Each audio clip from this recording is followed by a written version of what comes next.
Um, well, a lot of this is interesting because I think a lot of effectiveness of the World War II movies, particularly, was that many of the filmmakers were involved in the war, in actual uniform as well as, promoting American ideals to the masses because the government was convinced that movies were a major propaganda effort and very much a part of how to get the word out. So when I was doing my research on my book, Combat Films American Realism, 1945 originally to 1970, um, I started tracking down and interviewing a lot of writers and producers and directors who were involved in those early World War II movies. Is there a common thread of what you learned from them, or you must have learned some kind of secrets about making films that are that successful?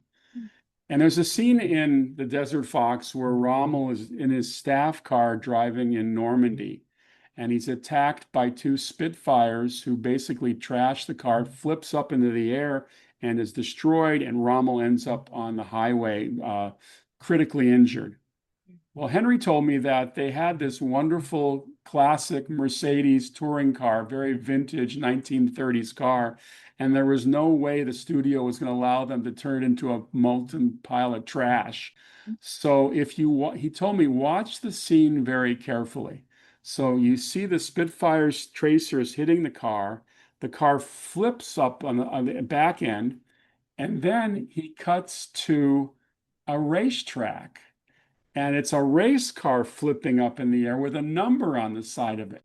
But it's such a quick cut, the average person would never notice that. But that was the magic in the movie. It said, there's this phrase in the movie, Klaatu Barada Nikto, which Patricia Neal has to say to the giant robot.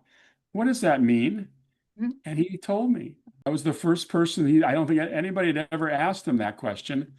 And Klaatu Barada Nikto means there's hope for Earth if the scientists can be reached. Wow.